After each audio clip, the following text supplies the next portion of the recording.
Hadirin rahimakumullah.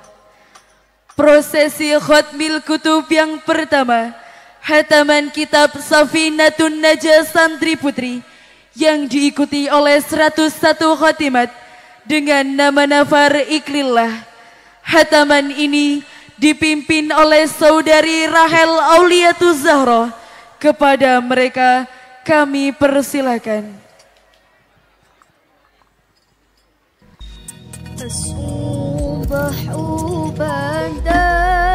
Adinda Fatimah Zahra binti Pondok Syekh Salam Ciamis Jawa Barat, Aliyatul Musyawarafah binti Bapak Karyanto Cibari Cilacap, Atakia Miftahul binti Bapak Ismanto Cimanggu Cilacap, Dinia Kotrunida binti Bapak Khalidin Majinah Cilacap, Elmira Asma Habibah binti Bapak Ali Umar Purbalingga Jawa Tengah, Disa Olivia binti Bapak Mugiono Wanreja Cilacap, Inayatul Hasanah binti Bapak Sutriyanto Lakbok Ciamis, Karlina Tiara Agustin binti Bapak Sarmono Cimanggu Cilacap, Khairul Salatimah binti Bapak Dasimun Cipari Cilacap, Aulia Amania Dewi binti Bapak Muharrar Gandrung Mangu Cilacap, Atik Halimatus binti Bapak Darsono Lumbir Banyumas, Arif Fauziah binti Bapak Fauzi Sidarija Cilacap, Amiratun Najwa binti Bapak Miftahul Huda Tanjung Barat Jambi, Alif Nawirda Intani binti Bapak Imam Mutakim Tangerang Banten, Aluri Syahnazma binti Bapak Adi Solihin Kedung Reja Cilacap, Diva Abdillah binti Bapak Heno Suseno Pancoran Jakarta Selatan, Melis Asyifaul Jannah binti Bapak Paiman Banyumas Jawa Tengah, Musna Nurul binti Bapak Misbahul Munir Purwodadi Ciamis, Iha Solihah binti Bapak Dahmawati Cimanggu Cilacap, Kartika binti Bapak Misno Sinarja Cilacap, Kailaniati binti Bapak Haji Setiawan Lakbok Ciamis, Kaisa Putri Azahra binti Bapak Purwanto Anak Tuhal Lampung Tengah, Inti Takhairul Zahra binti Bapak Kasno Majunang Cilacap, Husna Fajri Asyifa binti Bapak Masker Hasani Majunang Cilacap.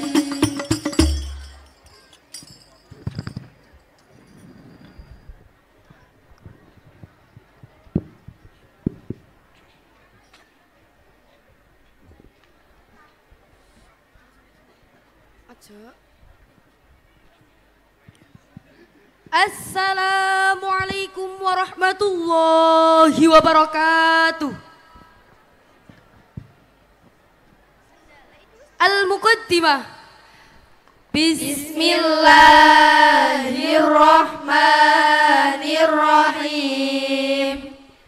Alhamdulillahi munawwiril hijayah yahdi ila nadmi Safinatin Najah lama bada min hali tiflin Jawa maf'un bi hauli rabbina wa quwa ila halwa hidal fadha somat wa anna mutaran alimi mimma'ad Muhammadan rasuluhu ilal wara fahuwa syafi'un sadiqun ma'ahbara huma minhum satil arkani limillatil islam bisumma sani iqamu hamsi salawati wa zakah wa sawmu summa hijjul baiti lil ilah.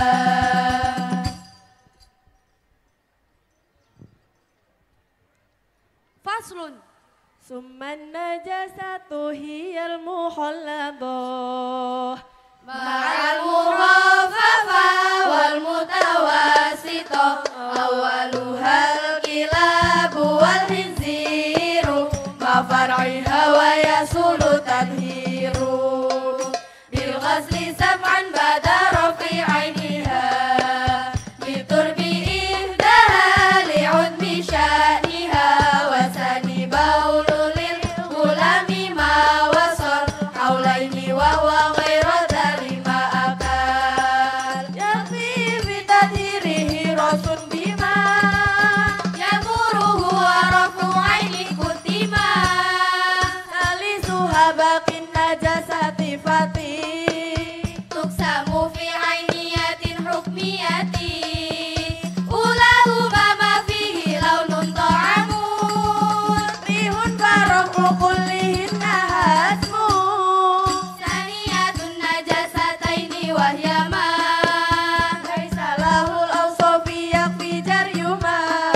laisa lahu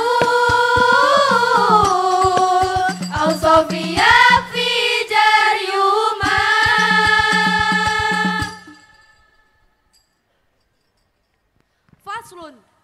Tashdida bismillahi fawqal lami. Wa mali rahmani karrahimi. Alhamdulillahi ala lami wa roh. Bil alamina fawqa baitun tahob. Wa qishun asnaini ala al-misali. Maliki yaumiddini fawqa dari. Iyaka na'budu ala al-ya'i kawa. Iyaka nasta'inu fi hadis sawa. Thumma dina sirata fawqa sadi. Walamu fit dini dut tasdidi. Thumma waladolina fawqa dodi. Wala majawid wadribil muradi.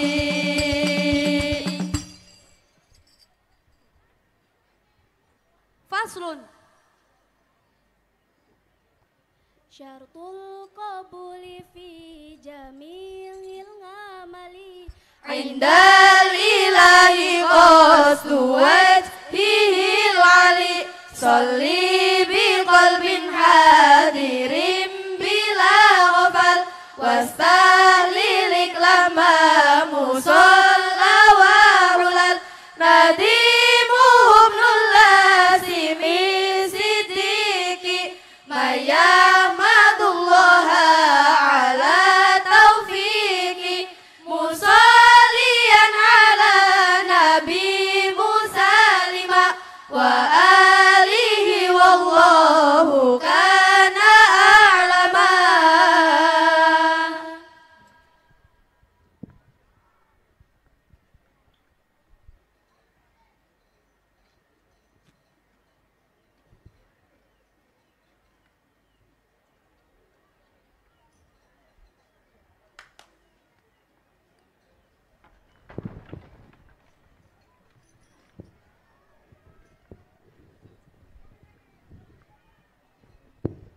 Assalamualaikum warahmatullahi wabarakatuh. Waalaikumsalam warahmatullahi wabarakatuh. Alhamdulillah, kita bisa berkumpul bersama lagi dalam kegiatan syawir pada pagi hari ini. Mari kita awali syawir kali ini dengan bacaan basmalah bersama. Bismillahirrahmanirrahim. Baiklah, langsung saja. Kali ini kita akan membahas mengenai najis dan pembagiannya. Penjelasan kali ini akan disampaikan oleh Mbak Rejwi. Silahkan Mbak Rejwi. Terima kasih Mbak Rahel atas waktunya. Seperti yang dikatakan Mbak Rahel tadi, kali ini kita akan membahas mengenai najis serta pembagiannya. Sudah dijelaskan dalam kitab Safinatun Najah halaman 6. Bismillahirrahmanirrahim. Faslun. An-najasatu thalathatun. Mukhalladhatun wa mukhaffafatun wa mutawassitatun.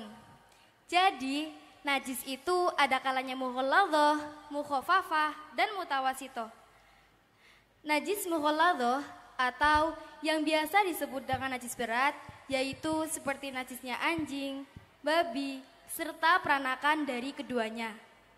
Yang kedua adalah najis mukhaffafah atau yang sering disebut dengan najis ringan. Contohnya seperti air kencing anak laki-laki yang belum makan apapun kecuali ASI serta belum mencapai umur 2 tahun. Dan yang terakhir adalah najis mutawassithah atau najis sedang, yaitu selain najis mukhalladhah dan mukhaffafah. Contohnya seperti darah, najisnya. Terima kasih Mbak Rejwi atas penjelasannya.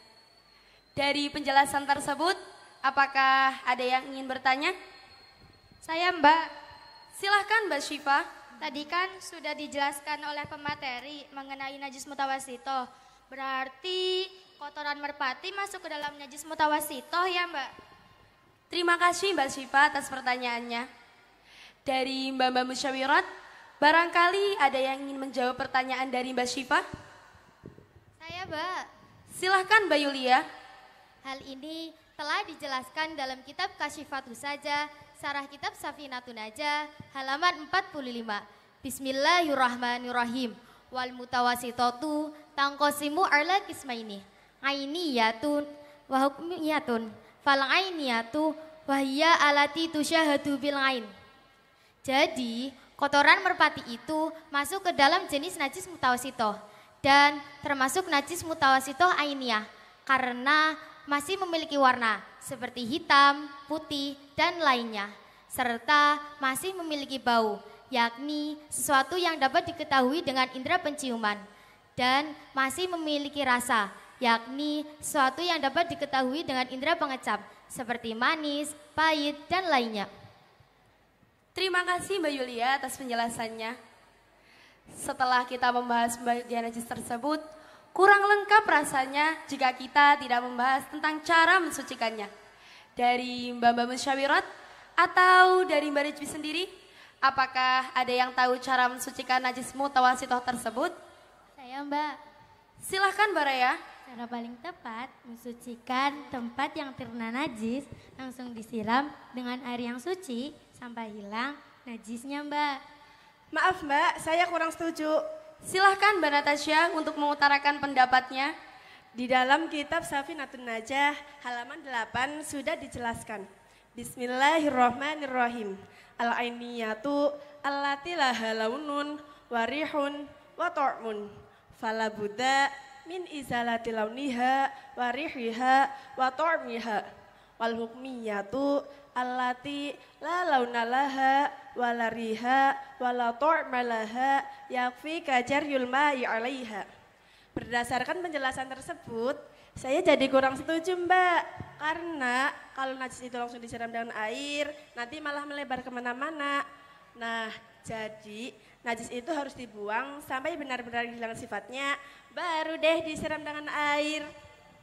Bagaimana Mbak Raya? Oh, seperti itu ya Mbak. Saya baru tahu. Terima kasih Mbak Natasha atas penjelasannya. Mbak, Iya Mbak Aulia. lalu bagaimana jika najis itu ada pada baju dan kita sudah mencoba membuang najisnya dengan cara menggosok dan menyiramnya, tapi masih saja ada warna dan baunya. Apakah itu tetap dihukumi najis? Mbak, saya izin menjawabnya. Silahkan Mbak Aliatul. Hal ini sudah dijelaskan dalam kitab Kasyifatus Saja halaman 45. Bismillahirrahmanirrahim.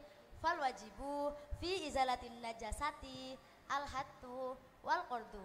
Salah samarrotin ila anqol fa idza baqiya ba'da dzalika launu awir rihu hukima bita'asuri wa taharatil mahali. Dari Mbak Musyawirat, apakah ada yang ingin menjelaskan tabir yang telah disampaikan oleh Mbak Aliatul? Saya Mbak. Silahkan Mbak Zahro. Jadi, bekas najis tersebut dihukumi suci dan dimaafu atau dimaafkan. Karena bekas najis tersebut sudah berusaha dihilangkan dengan cara digosok dan disiram. Jadi, jika masih ada warna atau baunya, maka itu dihukumi sulit dan tempatnya pun dihukumi suci. Terima kasih Mbak Zahro dan Mbak Aliatul atas penjelasannya. Bagaimana Mbak Aulia? Apakah sudah puas dengan jawaban tersebut? Sudah Mbak, terima kasih. Untuk selanjutnya, apakah ada yang ingin bertanya lagi? Saya Mbak. Silahkan Mbak Almas. Jadi begini Mbak, misalkan kotoran merpati yang tadi jatuh ke dalam ember berisi air, apakah airnya dihukumi najis? Dari Mbak Musyawirat, apakah ada yang ingin menjawab pertanyaan tersebut? Saya Mbak. Silahkan Mbak Rajwa. Saya masih bingung dari pertanyaan dari Mbak Almas, apakah air yang berada di dalam ember itu mencapai 2 kulah atau tidak? Bagaimana Mbak Almas? Maaf Mbak, saya kurang tahu mengenai ukuran 2 kulah itu. Kalau begitu, apakah dari Mbak Musyawirat ada yang ingin menjelaskan? Saya Mbak. Silahkan Mbak Atina. Di dalam kitab Kasyifatus Saja halaman 20 itu ada penjelasan mengenai ukuran dari 2 kulah. Bismillahirrahmanirrahim. Wa qadruhuma bil masahati fil murabba'i dirongun wa rub'un tulan wa ardon wa umqon. Jika penampungannya berbentuk segi 4, maka ukuran dari 2 kulah dengan panjang, lebar, dan kedalamannya itu 1/4 hasta. Dari Mbak Musyawirat, apakah ada yang ingin menambahkan? Saya Mbak. Silahkan Mbak Ufa. Ukuran dari 2 kulah juga dijelaskan dalam kitab Al-Imta Bisyari Matani Abi Suja karya Syekh Hisham Kamil Hamid Musa Asy-Syafi'i Al-Azhari pada halaman ke-23. Bismillahirrahmanirrahim. Faidatun al-qulatani al-ana ma yusawi mi'atai litrin takriban. Jadi 2 kulah kalau sekarang itu kira-kira sekitar 200 liter Mbak. Terima kasih Mbak Ufa atas penjelasannya. Bagaimana Mbak Almas? Apakah air dalam ember tersebut sebanyak 2 kulah? Maaf Mbak, jika seperti itu air yang ada di dalam ember berarti kurang dari 2 kulah. Oh, jadi airnya kurang dari 2 kulah. Silahkan Mbak Najwa untuk menjawabnya. Kalau seperti itu, berarti airnya dihukumi najis. Karena air kurang dari 2 kulah itu dinamakan air sedikit. Dan air sedikit ketika kejatuhan najis, hukumnya najis Mbak. Mesti tidak merubah sifatnya. Terima kasih Mbak Najwa atas penjelasannya. Dari Mbak Musyawirat, apakah ada yang ingin menjelaskan tabir mengenai hal tersebut? Saya Mbak. Silahkan Mbak Elmira. Takbirnya terdapat dalam kitab Safinatun Najah halaman 3. Bismillahirrahmanirrahim. Faslun al-ma'u qalilun wa kathirun. Al-qalilu madunal kulataini wal kathiru kulatani fa aktara. Al-qalilu yatanajjasu biwuqu'in najasati fihi wa illam yataghayyar. Terima kasih Mbak Elmira atas penjelasannya. Dari Mbak Musyawirat, apakah ada yang ingin bertanya lagi? Saya Mbak. Silahkan Mbak Syafa. Berarti jika air tersebut mencapai 2 kulah tidak dihukumi najis ya Mbak. Dari Mbak Musyawirat, apakah ada yang ingin menjawab pertanyaan tersebut? Saya Mbak. Silahkan Mbak Angel. Di dalam kitab Kasyifatus Saja halaman 21 sudah dijelaskan. Bismillahirrahmanirrahim. Wal ma'ul kathiru la yatanajjasu bimulaqatihi an-najasata illa idza taghayyara ta'muhu wahdahu aw launuhu wahdahu aw rihuhu. Jadi, air yang mencapai 2 kulah itu dihukumi suci selama tidak ada perkara yang berubah salah satu sifatnya. Terima kasih Mbak Angel atas penjelasannya. Dari Mbak Musyawirat, apakah ada yang ingin menambahkan? Saya Mbak. Silahkan Mbak Maulida. Saya ingin menambahkan hadis yang menjelaskan tentang hal tersebut.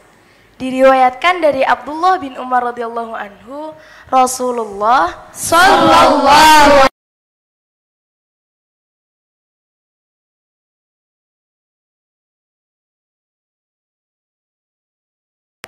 bahwasanya air yang mencapai 2 kulah itu tidak mengandung kotoran.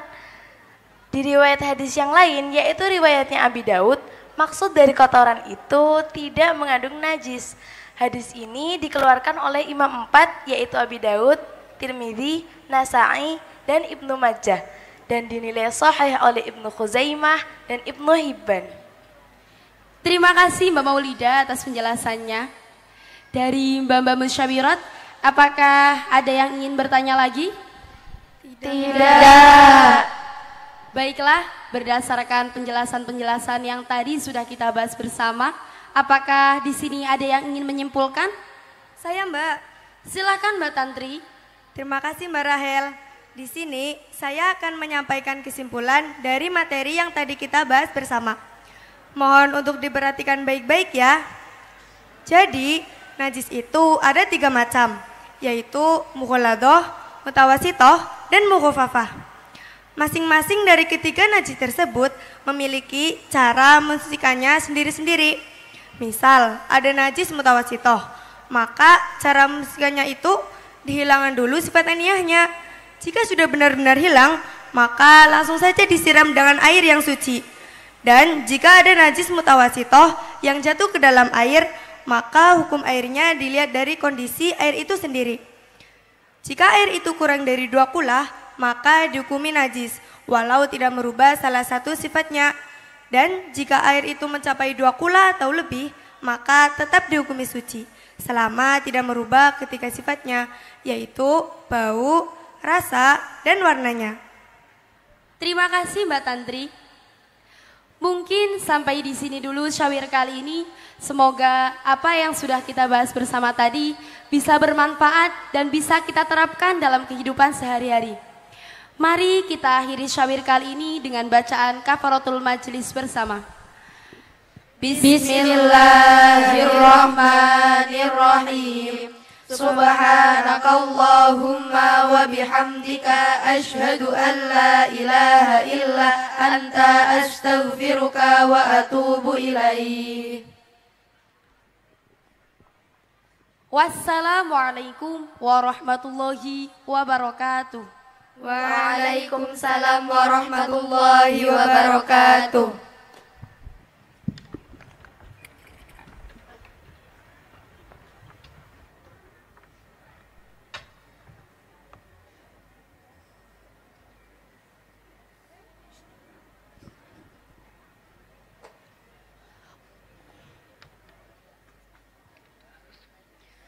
من الرجاء ومنك العفو والجود من الدعاء ومنك الفضل ممدود من الرجاء ومنك العفو والجود من الدعاء ومنك الفضل ممدود منك العطايا بلا